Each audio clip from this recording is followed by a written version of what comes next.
Mən bilirəm nə istəyirəm, Məryəm Cəlilə dedi. 1974-cü ilin yazı idi.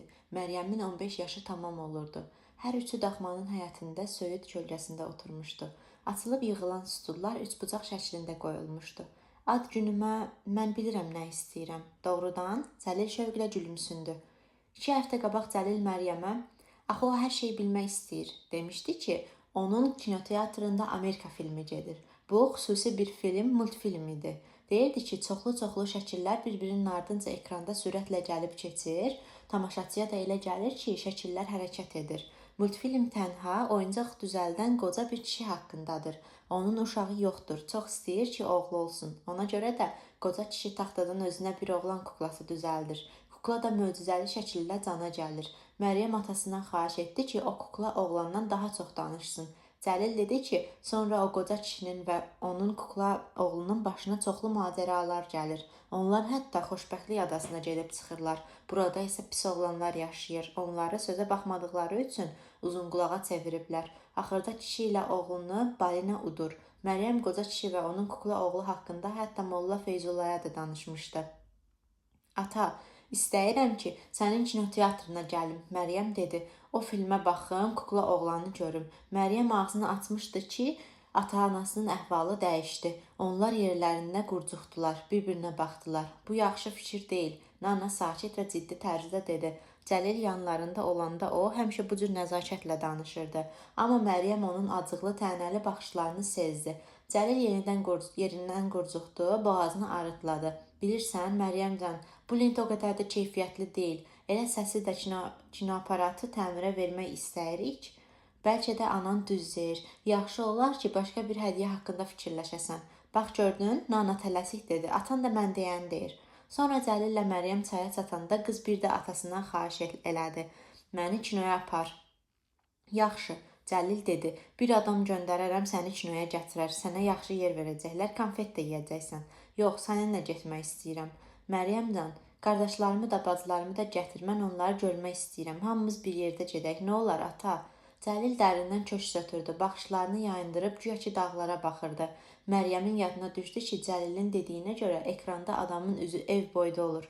Maşınlar toqquşanda gümbultulu səsini bədənində hiss edirsən. Təsəvvür etdi ki, Cəlillə ata bir qardaş bacıları ilə kinoteatrın balkonunda oturub kinoya baxır, dondurma yeyir. Çox istəyirəm, ata, Məryəm bir də dedi. Cəlilin gözlərində sonsuz kədər var idi. Sabah günorta vaxtı mən səni burada gözləyəcəm, yaxşı? Sabah bura gələrsən, Cəlil dedi. Yerə çömbəlib qızının sinəsinə sıxdı və uzun müddət buraxmadı. Əvvəlcə Nana daxmanın kəndarında göründü. Yumruğunu qeyzlə açıb bükürdü. Allah niyə sənin kimi nankor qızı verdi mənə? Sənə görə nələr çəkdim? Necə cürət edirsən? Sən nankor harami məni qoyub getmək istəyirsən? Sonra rüşxənd elədi qızına. Nə səfeh qızsan? Elə bilirsən ona lazımsan? Güya ki gözləyirlər səni onun evində. Elə bilirsən o səni qızı hesab eləyir? Səni aparacaq evinə. Gör nə deyirəm. Kişilərin qəlbi yoxdur, Məryəm. Daşdır onların ürəyi. Bu, ana bəttini deyil sənin üçün. Onun qəlbində sənin yerin yoxdur. Sənin dünyada bir adamın varsa, o da mənəm.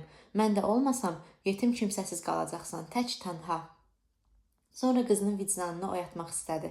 Sən getsən mən ölərəm. Tutmam tutacaq. Görəsən dilimi udub ölərəm. Getmə, Məryəmcan. Yalvarıram, mənimlə qal. Sən getsən mən buna dözə bilmərəm. Məryəm susurdu. Bilirsən nə qədər sevirəm səni, Məryəm? Gedim biraz gəzim, Məryəm dedi. Qorxurdu ki, biraz da qalsa anasının qəlbinə dəyən sözlər deyəcək. Bilirdi ki, cin şeytan sözləri yalandır. Cəlil ona demişdi ki, bu da adi bir xəstəlikdir.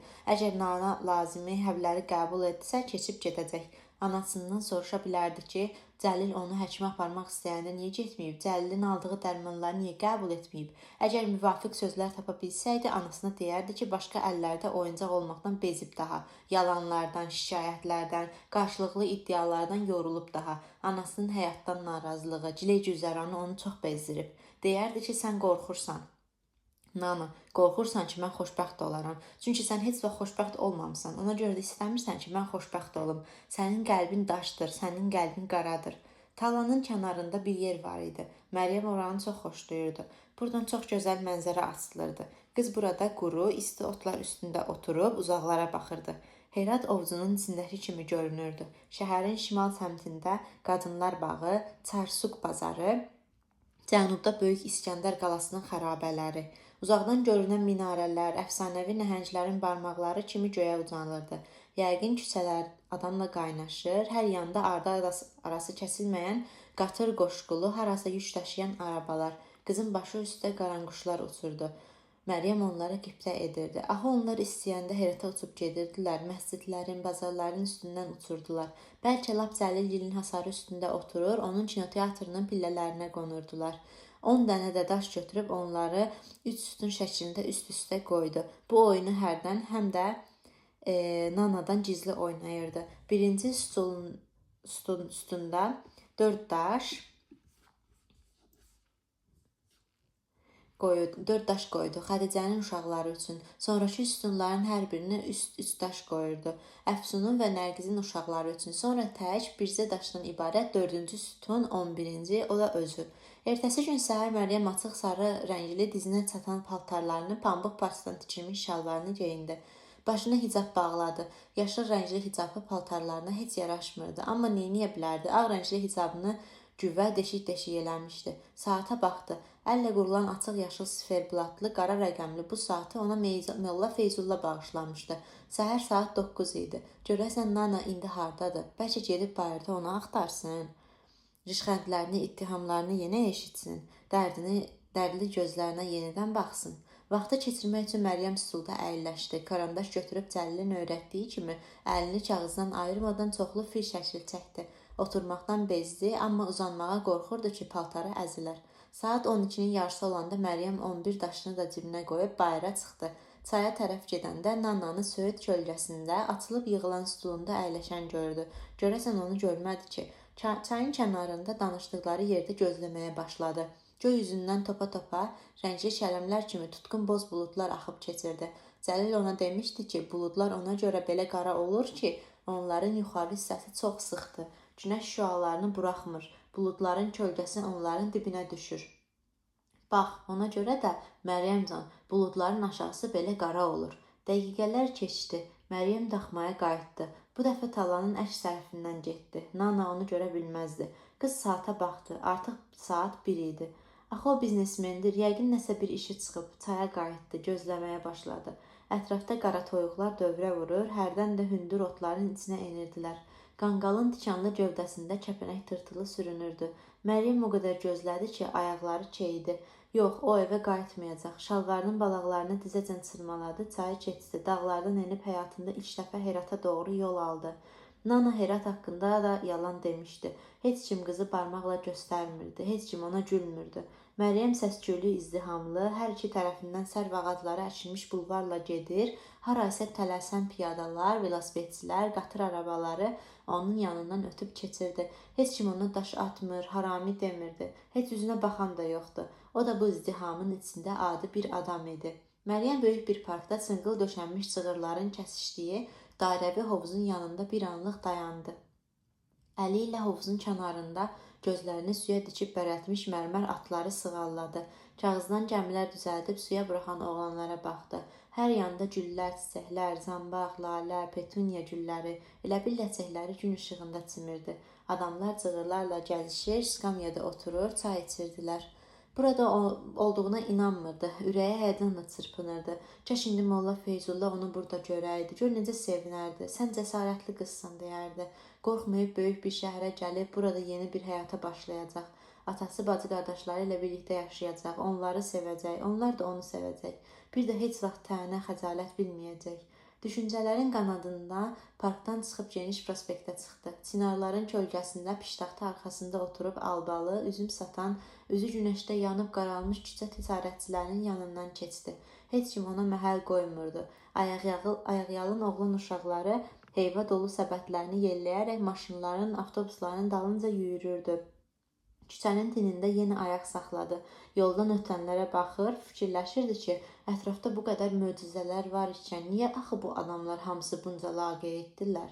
Cürətini toplayaraq başına göy qurşağı kimi əlvan çapan qoymuş, şişman yanaqlı qoca faytonçudan soruşdu ki, o Cəlili tanıyırmı, harada yaşadığını bilirmi? Görünür Heratdan deyilsən, faytonçu canıyananlıqla dedi. Hər kəs bilir ki, Cəlil xan harda yaşayır. Evlərini göstərə bilərsinizmi? Faytonçu cibindən bir iris çıxarıb dedi. Təksiz? Bəli. Oturun, mən sizi apararam, amma mənim pulum yoxdur.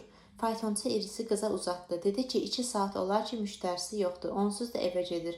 Cəlilin evi isə yolunun üstündədir. Məryəm faytona qalxdı. Onlar yanaşı oturub dinməzcə gedirdilər. Yolun hər iki tərəfində apteklər vardı. Xırdavat dükanlarında mandarin, armud, kitablar, şal, hətta ovçu quşları, şahinlər satılırdı. Çayxanaların yanında xalça döşənmiş taxta səkilərdə kişilər çay içir, qəlyan çəkir. Uşaqlar torpaq üstə cızıq çəkib öz oyunlarını oynayırdılar. Fayton, şam və sidr ağacları əkilmiş geniş bir küçəyə buruldu. Biraz da gedib dayandı. Çatdıq, deyəsən bəxtin gətirib. Doktorcan, sahib evdədir. Bu onun maşınıdır, faytonçu dedi. Məryəm yerə tullandı. Faytonçu gülümsündü, sonra yoluna davam etdi. Məryəm əvvəllər heç vaxt maşına əl vurmamışdı. Bu Cəlilin maşını idi, qara rəngdə. Təkərlərinin par-par parıldayan səthində Məryəm öz əksini gördü.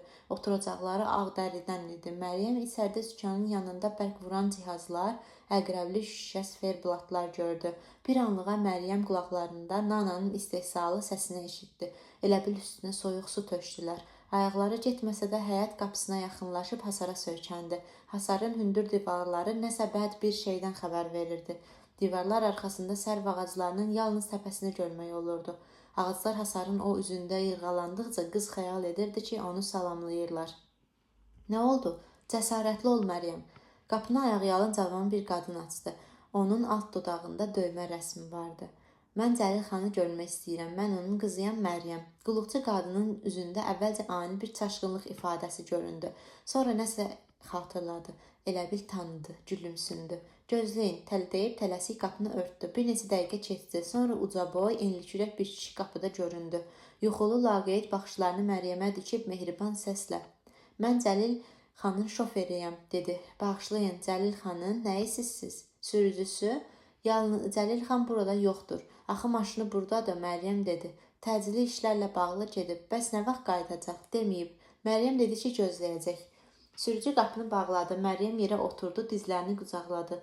Axşam yaxınlaşırdı. O acıqmışdı. Faytonçunun verdiyi irisi ağzına atdı. Birazdan sürücü yenidən qapıda göründü. "Evə getsəydiniz yaxşı olardı," dedi. "Bir saatdan sonra axşam düşəcək. Mən qaranlığa öyrəşmişəm. Hava da soyuyur. Onda qoy sizi evinizə aparım. Sahibə deyərəm ki, siz gəlmişdiniz." Məryəm dinməzcə ona baxırdı. "Mən sizi otelə apara bilərəm. Yatıb dincələrsiniz. Görək səhər nə edə bilərik? Onda məni içəri buraxın." "Buraxa bilmərəm. Onun nə vaxt qayıdacağını heç kim bilmir. Sahibin gəlməsi bir neçə gün də çəkə bilər." Məryəm əllərini sinəsinə çarpazladı. Sürücü köksünü ötürüb yumşaq bir məzəmmətlə ona baxdı. İllər sonra Məryəm tez-tez fikirləşəcəkdi ki, əgər o vaxt sürücünün sözünə baxıb daxmalarına qayıtsaydı, görəsən onun həyatı necə keçəcəkdi. Amma o qayıtmadı. Bütün gecəni Cəlilin evinin yanında keçirdi. Göylər qaralır, kölgələr hər yan bürüyürdü. Qulluqçu qadın kasada ona bişirmiş bir düyü, bir parça çörək gətirdi. Məryəm dedi ki, istəmir. Qulluqçu kasanı onun yanında yerə qoyub getdi. Ara sıra küçədən ayaq səsləri gəlir, qapılar açılır, astadan salam-kalam sözlər eşidilirdi. İşıqlar yandı, hardasa it hürdü. Məryəm acılığa dözmədi, kasadakı düyünü, çörəyi yedi. Bağlarda cırcıramalar oxumağa başladı. Göy yüzündə solğun ay işığında buludlar axıb keçirdi. Səhər oyananda gördü ki, kimsə onun üstünə bir adyal atıb. Sürücü onu oyadırdı. "Yaxşı, bəsdir, oyun çıxarma, daha get evinizə." Məryəm gözlərini ovuşdurdu, boynu, kürəyi ağrıyırdı. "Mən onu gözləyəcəm. Mənə baxın, Cəlil xan dedi ki, sizi dərhal evinizə aparım. Bu saat. Başa düşdünüz? Cəlil xan belə deyir." Sürücü maşının arxa qapısını açdı. "Tez ol, maşına otur." "Mən onu görmək istəyirəm," Məryəm dedi. Qızın gözlərindən yaş axmağa başladı. "Qoy səni evinizə aparım. Doktorcan, gəl gedək." Məryəm qalxıb ona bir tərəf yeridi. Amma son anda səmtini dəyişib darvazanın açıq qapısına tərəf qaçdı. Hiss etdi ki, sürücünün əli onun çiynindən tutmaq istəyir, amma qurtuldu və həyətə girdi. Bir an sonra o artıq Cəlilin həyətində idi. Parıldayan şüşə divarlar arxasında hansısa bitkilər əkilmişdi. Hər yanda ağac dirəklərdən asılmış üzüm tənəkləri, o yanda bozdaşla üzlənmiş balıq hovuzu, meyvə ağacları, al-əlvan gül kolları. və birdən yuxarıda 2-ci mərtəbənin pəncərəsinə gözü sataşdı. Orada kiminsə üzünü gördü. Yalnız bir anlığa ötəri gördü, amma bu bir an bəs idi. Bu bircə an Məryəmə bəs idi ki, pəncərədən təəccübdən geniş açılmış gözləri, açıla qalmış ağzı görsün, tanısın. Sonra pəncərədəki üz itdi. Tələsik endirilən pərdənin arxasında yox oldu. Sonra kiminsə əlləri qızın qoltuqlarından tutub ayaqlarını yerdən üzdü. Məryəm çırpındı. Ciblərindən daşlar töküldü. Onun maşına aparıb arxada soyuq dəri oturacağa əyləşdirənə qədər qız çırpınır, ağlayırdı. Sürücü yavaşdan lap pıçıltı ilə danışır, onu sakitləşdirməyə çalışırdı. Məryəm onu eşitmirdi. Bütün yol boyu ağladı. Ağrıdan, dərddən, ümidsizlikdən hıçqırdı. Çox utanır, xəcalət çəkirdi. Gör necə axmaq olub, Cəlillə görüşməyə hazırlaşırdı. Hicabı paltarının rəngində olmadığı üçün bunu özünə necə dərd eləyirdi. Heyrata qədər piyada gəldi. Qayıtmaqdan necə vaz keçdi. Sahibsiz itlər kimi küçələr gecələdi. Axı ana demişdi, xəbərdar etmişdi onu. Düzünü demişdi ona. Bəs indi anasının gözlərinə necə baxacaq? Məryəm pəncərədə gördüyü üzü unuda bilmirdi. O, Məryəmin küçədə yatmasına razı olmuşdu. Küçədə. Qız üzü qoyulu maşının dəri oturacağına uzanıb yerindən hönkür ağlamağa başladı. Üzünü qaldırmaq istəmirdi ki, heç kim onu görməsini istəmirdi. Düşündü, yəqin bütün Herat bundan xəbər tutub. O özünü necə rüsvay edib. Heyif ki, Molla Feyzullah yanında deyil. O qızın başını dizinə qoyub sakitləşdirər, təskin edərdi. Birazdan yol dağa qalxmağa başladı. Maşın çətinliklə gedirdi. Onlar Heratla Güldaman arasındakı yolu yarı etmişdilər. İndi Nanaya nə deyəcək, necə üzr istəyəcək, onun üzünə necə baxacaq? Maşın dayandı. Sürücü ona düşməyə kömək elədi. Mən kömək edərəm sənə. Astadan qıza dedi. Onlar dikə qalxan cığırla üzü yuxarı yeridilər. Cığırın hər iki tərəfində şirəli sarmaşıq otları bitmişdi. Orada burada sayrışan yabani çiçəklərin ləçəklərində arılar vızıldaşırdı. Sürücü onu əlindən tutub çaya keçməyə kömək etdi. O biri sahildə Məryəm əlini çəkib özü getməyə başladı. Sürücü danışırdı ki, tezliklə ildə 120 gün səhərdən axşama qədər əsən məşhur Herat küləkləri başlayacaq. Sonra da ki, ağcaqanadlar aman verməyəcək. O qəfildən dayandı. Məryəmin qabağını kəsib əlləri ilə onun gözlərini tutmağa, qarşısını kəsməyə, qızı gəldikləri tərəfə geri qaytarmaq istədi. Qayıt geri. Yox, baxma, üzünü çevir və qaç buradan. Amma o gecikmişdi. Məryəm hər şeyi gördü. Külək söyüdləri yelləyir, başını aşağı salmış budaqları hərdən pərdə kimi tərpədir, aralayırdı.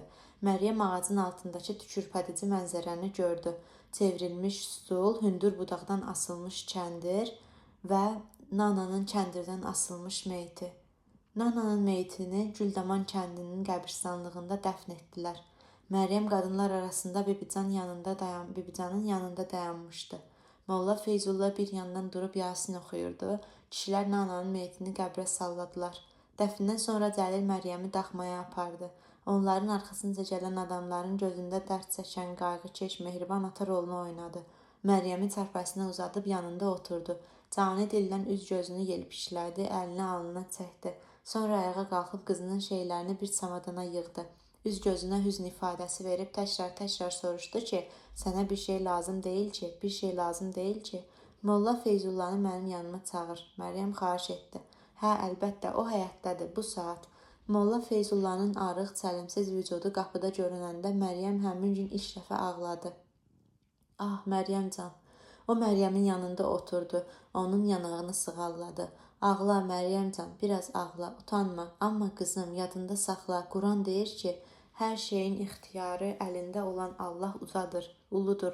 O hər şeyə qadirdir. Bizi sınaqlara çəkmək üçün həyatı və ölümü yaradan odur. O yenilməz qüvvət sahibidir, bağışlayandır. Quran həqiqəti deyir qızım. Hər sınağın, hər dərdin bir səbəbi var. Qoy Allah sənə yardımcı olsun. Hər şey onun əlindədir. Amma Məryəm Allahın sözlərindən təsəlli tapmırdı. Həmin gün tapmırdı. Onun qulaqlarında yalnız Nananın sözləri əks-səda verirdi. Nananın dedikləri, sən getsən mən ölərəm, sadəcə ölərəm. Qızın göz yaşları dayanmaq bilmir, axıb Molla Feyzullahın xal-xal olmuş əllərinin kağız kimi ağ solğun dərisini isladırdı. Evə qayıdarkən Cəlil maşının arxa oturacağında Məryəm yanaşı oturmuş, qolunu onun çiyninə aşırmışdı. Sən mənimlə yaşaya bilərsən Məryəmcan. Demişəm, bir otaq hazırlasınlar sənin üçün 2-ci mərtəbədə. Elə bilirəm xoşuna gələcək. Pəncərələri bağa açılır. İlk dəfə atasına Nananın qulaqları ilə qulaq asdı. Əvvəllər gizlədirmiş. Sözlərinin bütünlüklə saxta və yalan olduğu indi üzə çıxdı. İndi onun üzünü görməyə gözü yox idi. Maşın Cəlilin evinin yanında dayananda şofer onlar üçün maşının qapısını açdı. Yük yerindən Məryəmin çamadanını düşürdü. Cəlil qızın çiynindən tutub 2 gün qabaq Məryəmin bütün gecə onu gözləyərək yanında yatdığı həmin qapıdan həyətə girdi. 2 gün qabaq onda bu bağda Cəlillə yanaşı gəzməkdən başqa Məryəm dünyada heç nə istəmirdi. 2 gün içində həyatı necə də alt-üst oldu. Boz çınqıl döşənmiş cığırla yeriyir, baxışlarını yerdən ayıra bilmirdi. Bilirdi ki, bağda adamlar var. Astadan isə nə isə danışır, onlara yol verirdilər. Onların nəzərlərini öz üzərində hiss edir, pəncərələrdən baxdıqlarını sezirdi. Evə daxil olanda da Məryəm başını aşağı salıb dayandı. Ayaqları altda 8 güşəli, sarı göy naxışları olan tünd qırmızı rəngli xalça sərilmişdi. Gözlərinin ucu ilə mərmər heykəlciklərin ayaqlarını, vazalarını aşağı hissəsini, divardan asılmış xalının nəfis saçaqlarını görə bilirdi. Eynilə bu cür bir xalça da onların yuxarı qalxdığı geniş pilləkənlərə sərilmişdi. Pilləkənin başında Cəlil sola buruldu. Onlar uzun xalça döşənmiş koridordan keçib getdilər. Atası qapıların birinin qabağında ayaq saxlayıb onu açdı və onlar içəri girdilər. Bacıları Nilüfər və Ati hərdən bu otaqda oynayırlar, Cəlil dedi. Amma ümumiyyətlə bu otaqlar qonaqlar üçün nəzərdə tutulub. Sənin üçün də burada rahat olacaq. Yaxşıdır, yox? Çarpayının üstündəki yaşıl güllə adyalın üzü arı şanının naxışlarını xatırladırdı. Pərdələri də eyni naxışlar bəzəyirdi. Pəncərələrdən bağın füsunkar mənzərəsi açılırdı. Çarpayının yanında üstündən gül vazası olan 3 siyirməli komod qoyulmuşdu. Divarlar boyu rəflər düzülmüş, divarlarda Məryəmin tanımadığı adamların şəkilləri asılmışdı. Rəflərin birində Məryəm eyni rəngli, eyni formalı, bir-birinə oxşar, amma müxtəlif ölçülü ağac kuklalarının düzüldüyünü gördü. Kuklalar o birindən kiçik olmaqla böyükdən kiçiyə doğru düzülmüşdü. Cəlil Məryəmin baxışlarını tutub dedi. Bunlar matryoşkadır, Moskvadan gətirmişəm. İstəsən götürüb oynaya bilərsən, heç kim heç nə deyə bilməz. Məryəm çarpayıya oturdu. İndi sənə bir şey lazım deyil ki, Cəlil soruşdu. Məryəm uzandı, gözlərini yumdu. Biraz eşitdi ki, atası yavaşca qapını örtdü. Məryəm bütün günü otağından çıxmır, bircə tualetə düşürdü. İlk dəfə qapını onun üzünə açmış, dodağı döymə rəsmli qulluqçu qız padnosda ona yemək gətirirdi. Kuzu ətindən kabab, səbzi, aş, şorba. Məryəm demək olar ki, heç nə yemirdi. Cəlil gündən 3 dəfə ona baş çəkir, çarpayıda yanında oturur, onu narahat edən bir şeyin olub-olmadığını soruşurdu. Sən bütün ailə ilə aşağıda oturub nahar eləyə bilərsən, Cəlil bir dəfə dedi. Desə də inanmırdı ki, Məryəm inanmırdı. Məryəm dedi ki, yox, ayrıca yesə yaxşıdır. Cəlil tələsik razılaşdı.